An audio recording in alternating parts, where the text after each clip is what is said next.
बिस्मिल्लाहिर्रहमानिर्रहीम, अस्सलाम वालेकुम नाज़रीन। मैं खुरम गिरज़ी आप सबकी खिदमत में हाज़िर हूँ। प्रोग्राम सेहत ज़िंदगी लेके जी। प्रोग्राम सेहत ज़िंदगी सच न्यूज़ का लाइव क्लिनिक है, जहाँ पर जनाब बात की जाती है आपकी सेहत के बारे में, बीमारियों के बचाव के सिलसिले में, मैनेजमेंट है, उनकी प्रिवेंशन है, वैक्सीनेशन है, तमाम चीज़ों में बात करते हैं। अथेंटिक इन्फॉर्मेशन, एक हेल्थ एजुकेशन दी जाती है इस प्रोग्राम के ज़रिए। पाकिस्तान के माहिर अथेंटिक हेल्थ प्रोफेशनल्स, डॉक्टर्स को दावत देते हैं प्रोग्राम में, ताकि सही इन्फॉर्मेशन आप लोगों तक पहुँचाई जा सके बीमारियों से मुतालिक। आज भी इसी सिलसिले को आगे बढ़ाएंगे हम लोग। प्रोग्राम में दिल के अमराज के बारे में बात करेंगे, उनका इलाज, उनसे बचाव कैसे मुमकिन है, इन तमाम चीज़ों पर हमारी गुफ्तगू रहेगी। आपको कोई सवाल होता है कॉल करें 0512321200 और 0512321203। दो नंबर हमारे स्क्रीन पे आप देख रहे हैं, दोनों पे आप कॉल कर सकते हैं, अपना सवाल पूछ सकते हैं। डॉक्टर राजा मेहदी हसन हमारे साथ स्टूडियो में मौजूद हैं। डॉक्टर साहब चीफ कंसल्टेंट कार्डियोलॉजिस्ट हैं, बेनज़ीर भुट्टो हॉस्पिटल रावलपिंडी में डॉक्टर साहब अपनी खिदमत अंजाम दे रहे हैं। डॉक्टर साहब से हमने टाइम दिया है ताकि हम इस मौजू पर बात कर सकें। और ये भी मैं आपको साथ साथ बताते चलूँ कि इंशाल्लाह अब से हम लोग जो मंगल का दिन है उसको इख्तिसास देंगे दिल की अमराज के सिलसिले में, और हर मंगल के दिन, हर ट्यूसडे को हमारी जो है बात होगी दिल की मुख्तलिफ जो बीमारियां हैं, मुख्तलिफ कंडीशन हैं, उसमें हाई ब्लड प्रेशर भी आ जाएगा, शरियानों की बीमारी, इन तमाम चीज़ों पे हर हफ्ते बात की जाएगी। और डॉक्टर राजा मेहदी हसन हमारे साथ होंगे और आप लोगों के सवालात के जवाब भी देंगे हम लोग, और जो है एक जनरल अवेयरनेस भी फैलाई जाएगी। हम लोग चलेंगे डॉक्टर साहब की तरफ, गुफ्तगू का आगाज़ करते हैं। आपको कोई सवाल है तो कॉल करें, अपना सवाल पूछें। सलाम डॉक्टर साहब। Doctor thank you very much, आपने टाइम निकाला, और thank you very much doctor साहब, आपने टाइम दिया हमें कि जी हर हफ्ते आप हमें टाइम देंगे ताकि हम लोग दिल के अमराज और इससे जो जुड़ी हुई और जो बीमारियां हैं उन पे एक सिलसिलावार गुफ्तगू जो है वो जारी रख सकें हर मंगल को। बहुत शुक्रिया, बहुत शुक्रिया है। Thank you. ये वक्त की ज़रूरत थी कि जिस तरीके से आप देखते हैं कि हार्ट डिजीज़ कितनी फैल रही हैं और यंग एजेस के अंदर बहुत फ्रीक्वेंटली और अर्ली एजेस में हो रही हैं। बिल्कुल ऐसे हार्ट अटैक खासकर जो 20-30s के अंदर होता है, ठीक है, उसमें बचने का चांस भी बहुत कम रह जाता है, क्योंकि उनकी बॉडी में कोलेट्रल्स यानी छोटी शरियानें बहुत कम बनी होती हैं या ना होने के बराबर होती हैं एज़ कम्पेयर टू ओवर 50+ की एज में। अच्छा, उनमें कोलेट्रल्स बन जाती हैं। अगर हार्ट अटैक हो भी जाए तो उनका कोई जो अल्टरनेट सप्लाई है थ्रू कोलेट्रल्स हो जाती है। अच्छा। लेकिन अनफॉर्चुनेटली यंग एजेस में वो डेवलप नहीं हुई होती, तो स्पॉट डेथ हो जाती है हार्ट अटैक के अंदर। अच्छा। तो ये बहुत ज़रूरी और मैं समझता हूँ अवेयरनेस के हवाले से बहुत ही इम्पोर्टेंट टॉपिक है, और इसको जितना भी फैलाया जाए प्रिवेंशन के हवाले से मैं समझता हूँ उतना ही कम है। बिल्कुल ऐसे। डॉक्टर साहब बड़ी इंटरेस्टिंग आपने बात बताई है कि हम लोग तो ये समझते हैं कि जी जवान जो लोग हैं, यंग हैं, जो एडल्ट हैं, उनमें बीमारी अगर हो भी सही तो वो रिकवर हो जाती है, लेकिन जिस तरह अभी आप बता रहे हैं कि क्योंकि बाईपासिस का ऑप्शन कम है। बिल्कुल बिल्कुल, मैंने बताया ना कि अर्ली एजेस में 20s-30s में जो हार्ट अटैक हो रहे होते हैं जी, वो ड्यूरिंग फर्स्ट हार्ट अटैक में ही उनकी ऑलमोस्ट वो एक्सपायर कर जाते हैं। अच्छा। क्योंकि उनमें सर्वाइवल का चांस इसलिए नहीं बचता कि वो अगर एक जो वेसल है उसके अंदर वो क्लॉट आ गया है बंद या हो गई है, दूसरी दोनों में आ गया, बंद हो गई है, सप्लाई बिल्कुल ख़त्म हो गई, रुक जाएगी, उधर की सप्लाई उधर नहीं जाएगी, तो इसलिए ज़्यादा चांस होता है उनके एक्सपायर होने का as compare to old age 50+ की एज जो 60 है। आप ज़रा थोड़ा सा पीछे नज़र दौड़ाएं अगर, तो जो कई दफ़ा सुनते थे कि ये बूढ़ों की बीमारी है और अमीरों की बीमारी है। बिल्कुल ऐसे ही है, लेकिन अभी उल्टा काम हो गया है। मैं समझता हूँ कि यंग एजेस में और गरीबों के में बहुत ज़्यादा आम और कॉमन हो गई है।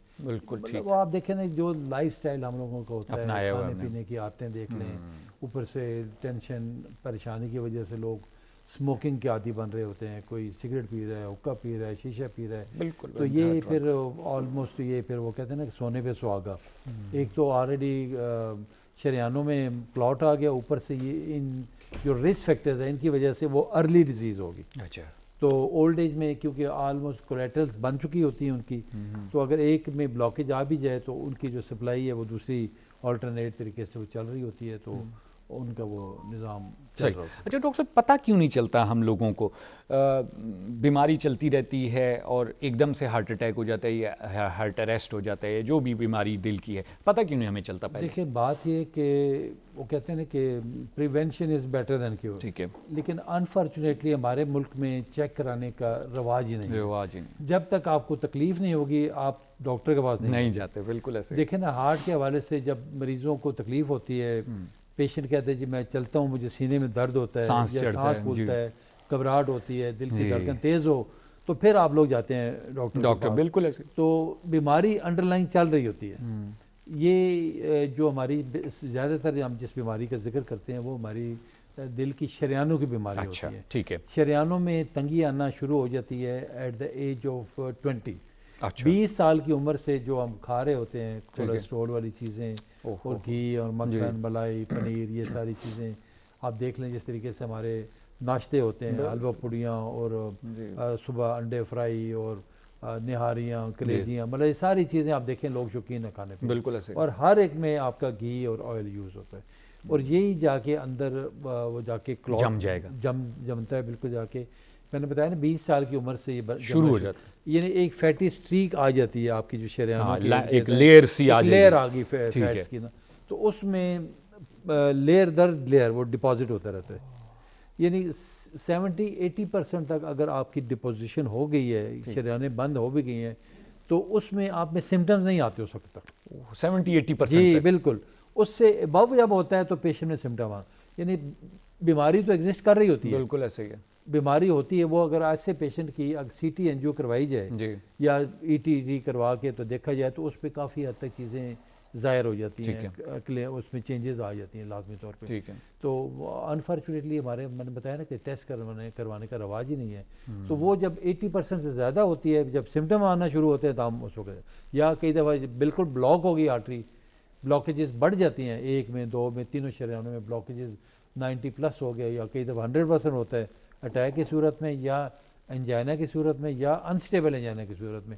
हम डॉक्टर के पास जब जाते हैं, अप्रोच करते हैं, तो वहाँ जाके पता चलता है कि आपको तो दिल का मर्ज हो गया।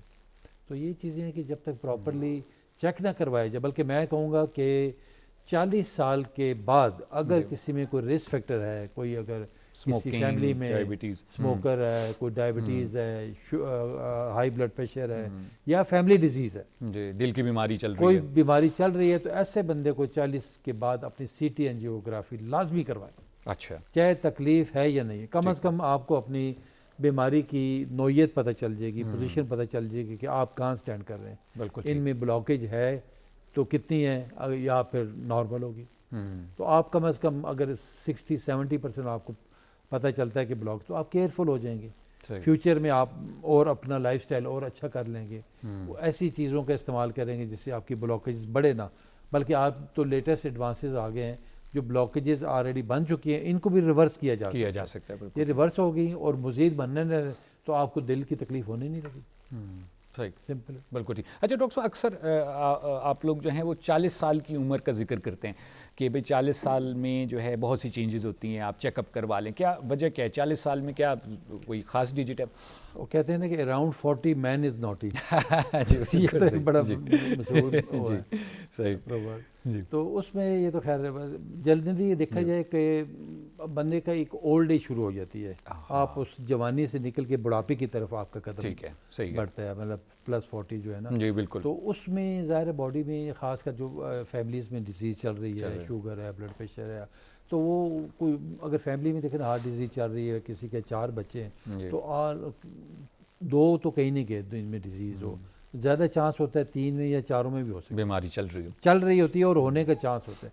तो उस वक्त बड़ा केयरफुल होकर अपना मुकम्मल चेकअप लाजमी करवाएं एनुअल बेसिस। ठीक है। बल्कि जो फैमिली डिजीज़ हो तो उसमें तो मैं समझता हूँ कि 6 मंथली चेक करवाना चाहिए। अच्छा। और अपने कार्डियोलॉजिस्ट से इन टच रहें, अपने उनसे एडवाइजेज लेते रहें। देखिए उसमें क्या इंपॉर्टेंट चीज़ क्या है उसमें चेक कराने में, एक आपने अपना ब्लड प्रेशर चेक करवाना, ठीक है, एक आपको शुगर लेवल पता होना चाहिए, तीसरा ये कि आपको कोलेस्ट्रॉल लेवल पता होना चाहिए कि आपका कोलेस्ट्रॉल कितना है, उसमें ट्राइग्लिसराइड्स कितने हैं, LDL कितना है, HDL कितना है, टोटल मिला के हम टोटल कोलेस्ट्रॉल वो क्या वैल्यू है उसकी, ठीक है, सामने आ जाएगा। और चौथी जो चीज़ है वो आपका BMI लेवल होता है, यानी बॉडी मास इंडेक्स, आप मोटापे की कौन सी दर्जे पे फाइज हैं, ठीक, माइल्ड है, मॉडरेट है या सीवियर है। तो ये 3-4 चीज़ें पता हो तो मैं समझता हूँ कि आप अपने आप को बचा सकते। डॉक्टर मजीद बात करेंगे, छोटा सा वक्फा लेने हमने प्रोग्राम में। जी नाज़रीन, आप लोग गुफ्तगू सुन रहे हैं डॉक्टर राजा मेहदी हसन की। डॉक्टर साहब चीफ कंसल्टेंट कार्डियोलॉजिस्ट हैं, बेनज़ीर भुट्टो हॉस्पिटल रावलपिंडी में। डॉक्टर साहब अपनी खिदमत अंजाम दे रहे हैं। डॉक्टर साहब के साथ हमारी गुफ्तगू चल रही है दिल के अमराज की अहम वजूहत हमारे मुल्क में क्या हैं और कैसे इसको कंट्रोल किया जा सकता है, इस पर बात करेंगे मजीद भी। छोटा सा वक्फा लेंगे प्रोग्राम में और फिर आपकी खिदमत में हाजिर होंगे।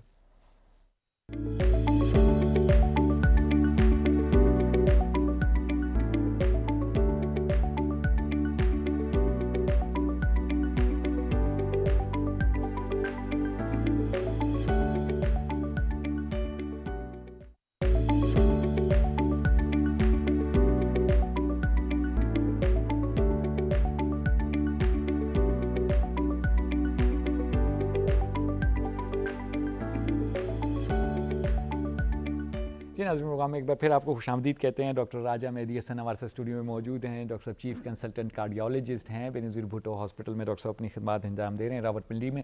डॉक्टर साहब से हमने टाइम दिया है आज प्रोग्राम के सिलसिले में कि दिल के अमराज के सिलसिले में बात कर सकें, और आपको ये भी बताते चलूँ कि इंशाल्लाह अब से हम लोग सिलसिलावार प्रोग्राम डॉक्टर साहब के साथ करेंगे दिल की बीमारियों के सिलसिले में। हर मंगल को सच न्यूज़ पे 4 बजे डॉक्टर साहब के साथ हम लोग आप लोगों की खिदमत में हाजिर होंगे लाइव, और आप लोग कॉल कर सकते हैं डॉक्टर साहब से। दिल के अमराज, शरियाने हैं, वॉल्व्स के मसले हैं, ऑप्शंस हैं, और उसके अलावा जो इससे रिलेटेड के बीमारियां हैं, डायबिटीज़ हो गई या हाई ब्लड प्रेशर, इन तमाम चीज़ों पे आप बात कर सकें। आज भी हम लोग लाइव हैं, आपको कोई सवाल है ज़रूर कॉल करें, अपना सवाल पूछें, हम लोग चलेंगे डॉक्टर साहब तक गुफ्तगू को आगे बढ़ाएंगे। अच्छा डॉक्टर साहब, एक जो बहुत इंपॉर्टेंट चीज़ आप हमेशा कहते हैं वो ये कि जनाब अपना चेकअप करवाते रहें। जैसे आपने कहा कि जी 70-80% ब्लॉकेज तक पता ही नहीं चलता, तो बेहतर है कि हम चेकअप करवाते रहें। चेकअप के लिए डॉक्टर साहब हम क्या सीधा एक हार्ट स्पेशलिस्ट के पास जाएं या नहीं, पहले आप किसी भी जीपी वगैरह के पास या मेडिकल स्पेशलिस्ट के पास जा सकते हैं? उसमें देखें जी, बेसिकली 3-4 चीज़ें हैं जिससे मैंने अभी आपको जिक्र किया है कि एक तो सबसे इम्पोर्टेंट चीज़ है आपका ब्लड प्रेशर। अच्छा, वो कहीं से भी चेक हो जाता है, किसी भी बिल्कुल, वो तो डिस्पेंसरी से भी चेक हो जाएगा। डिस्पेंसरी से डॉक्टर, स्टाफ, नर्सेज हैं, पैरामेडिकल स्टाफ है, ठीक है, किसी हॉस्पिटल जाके, अब बल्कि घरों में भी लोगों ने बिल्कुल में उसको सही डिवाइसेस तरीके से अगर apparatus रखा हुआ। सीख लिया जाए तो बड़े आसानी से आप उसमें अगर आपको एबनॉर्मेलिटी नज़र आती है, जिस तरह हम कहते हैं कि 120/80 नॉर्मल है, अगर किसी का 150/90 आता है तो ज़ाहिर है वो फिर रब्ता करे अपने कार्डियोलॉजिस्ट से अच्छी एडवाइस लेने के लिए। ठीक है, सही एडवाइस लेंगे, ऑथेंटिक प्रॉपरली कंट्रोल करें। ठीक है, और अगर मेडिसिन शुरू करनी है आपने बाद में फ्यूचर में तो कौन सी करनी है और उसके क्या साइड इफ़ेक्ट्स हो सकते हैं और कितने अरसे तक करनी है। ठीक है, ये बड़ी इंपॉर्टेंट चीज़ है कि हाई ब्लड प्रेशर को लाइटली नहीं लेना, और ये बड़े सीरियस इसके बिल्कुल कॉन्सिक्वेंसेज होते हैं, और खुदा ना खास्ता अगर कंट्रोल ना हो तो फिर ब्रेन हेमरेज भी हो सकता है, हार्ट अटैक हो गया, का अटैक है, स्ट्रोक हो गया, किडनी फेलियर हो गया, सारा इसके साइड इफेक्ट के तौर पर। बिल्कुल सही, बिल्कुल सही। दूसरी चीज़ जो इसने मैंने बताई कि आपका जो है शुगर लेवल पता होना चाहिए आपको, एक ख़ास नॉर्मल लेवल आपका बॉडी के अंदर मौजूद होता है कि आपके बगैर नाश्ते के 100 मिलीग्राम से आपका कम हो, ठीक है, और नाश्ते के बाद 160-150 तक होना चाहिए। ठीक है, ठीक है। 3 महीने वाला टेस्ट है HbA1c जिसका, वो भी 6.5 से आपका कम होना चाहिए। बिल्कुल ऐसे ही। इसको ये आप खुद बड़ा आराम से किसी भी लेबॉर्ट्री से, प्राइवेटली भी, गवर्नमेंट के अस्पतालों में वॉक थ्रू हैं ये तो, बिल्कुल आराम से इजीली आराम से हो जाते हैं। बिल्कुल ऐसे। तीसरी चीज़ जैसे मैंने बताया कि आपका कोलेस्ट्रॉल लेवल, ये लाजमी तौर पे, अच्छा, यानी कि मेन जो रिस्क फैक्टर है हमारे हार्ट अटैक होने का वो कोलेस्ट्रॉल है। अच्छा, कोलेस्ट्रॉल और हाइपरटेंशन, डायबिटीज़, सारी चीज़ें ये मेन रिस्क फैक्टर्स हैं। ठीक है, सही। तो कोलेस्ट्रॉल लेवल जो है ना आपका, टोटल कोलेस्ट्रॉल 200 से नॉर्मली हम कहते हैं कि कम होना चाहिए। ठीक है, ड्यूरिंग फॉर प्राइमरी प्रिवेंशन। ठीक है, यानी हिफ्ज़ मा तक़द्दम के तौर पर। ठीक है, ठीक है ना। इसी तरह आपका ट्राइग्लिसराइड लेवल है वो हम कहते हैं 150 से कम होना चाहिए। ठीक है, ठीक है। और जो LDL लेवल है वो 130 से कम होना चाहिए। बिल्कुल सही, ठीक है, जिसको कहते हैं बैड कोलेस्ट्रॉल। ठीक है, सही। तो इसी तरह HDL है वो आपका गुड कोलेस्ट्रॉल है, और दैट शुड बी 50 और अबव 50। जितना ज़्यादा होगा इतना ही आपके लिए बेनिफिशियल होगा और अच्छा होगा। ठीक है। तो इन चीज़ों को अगर मेंटेन, फिर ओबेसिटी आपको पता लगना चाहिए कि सामने आप नॉर्मल है, ओबीज है या ओवरवेट है। बस 25 तक हम कहते हैं कि ये नॉर्मल होती है। BMI जो है, BMI बॉडी मास इंडेक्स आपकी, अगर वेट इन किलोग्राम अगर पता है आपको, तो हाइट इन मीटर पर स्क्वायर। बिल्कुल सही। यानी BMI is equal to weight in kg divided by height in metre square, यानी उसको स्क्वायर कर दें तो आपका BMI निकल। पर वो तो डॉक्टर साहब गूगल पे आप वेट और हाइट दें तो वो खुद कैलकुलेट करके बता देता है आपको। 25 तक हम कहते हैं कि नॉर्मल है। ठीक है। 25 और 30 के इन बिटवीन हो तो हम कहते हैं ओवरवेट है। ठीक है। मोर देन 30 है तो हम कहते हैं कि ओबीज है, और one has to be careful, उसका प्रॉपर इलाज करवाएं। अच्छा, उसको एहतियात करें ताकि इसको आपका वेट जो है ना कम से कम हो। ठीक है। उसके हाइट और उसके रिलेटेड जो है ना आप एक नॉर्मल उसके अंदर। तो ज़ाहिर ये चीज़ें नहीं है, जब इसको आउट ऑफ कंट्रोल होंगी तो रिस्क आपका बढ़ेगा, हार्ट किसी भी बीमारी का रिस्क हो सकता है, यानी किसी भी कंडीशन का। अच्छा डॉक्टर साहब, एक और चीज़ जो हम अक्सर सुनते थे कि जी हमारे गांव देहातों में लोग जो है वो देसी घी भी खा रहे हैं, और यही पाई भी होते थे, हैवी चीज़ें भी हो रही थी, लेकिन लोग कहते हैं कि जी वो लोग तो खाते थे, उनको कुछ नहीं होता था, अब हमें क्यों होता है? बात यह कि वो जो पहले आप देखें कि हमारे जो बुज़ुर्ग हैं, हमारे वालिदैन हैं, उनके वालिदैन हैं, वो खाते थे लेकिन एग्जर्शन भी साथ होता, एग्जर्शन भी साथ एक्सरसाइज इन अ सेंस कि वो सारा दिन पैदल वो लोग चलते थे, मतलब कहीं इवन दूसरे सिटीज़ में भी जाना है उन्होंने तो वो साइकिल पे या पैदल या बिल्कुल मैक्सिमम पैदल होता था, या बहुत हुआ किसी के पास साइकिल हुआ जी बिल्कुल ऐसे। तो अभी आप देख लें कि हम अगर सब्जी लेने भी जाते हैं सर वो डिलीवरी तो होती है आजकल तो वो तो चले डिलीवरी तो एक अलग है, लेकिन गाड़ियों में बैठ के दुकान के सामने गाड़ी खड़ी करनी है ताकि उतर के जाना ना, बिल्कुल ऐसे वहीं खिड़की विंडो से उसको इशारे हो रहे होते हैं। अब ये तो हाल हमारी कौम का, तो फिर आप फिर बताएं कि क्या एक्सर्शन। ग्राउंड्स देखिए हमारे, कोई बंदा आपको कोई नजर नहीं आएगा। वीडियो गेम्स जब बीमारी पड़ेगी तो फिर आप लोग ग्राउंड या कोई डॉक्टर के एडवाइस पे चल रहे थे।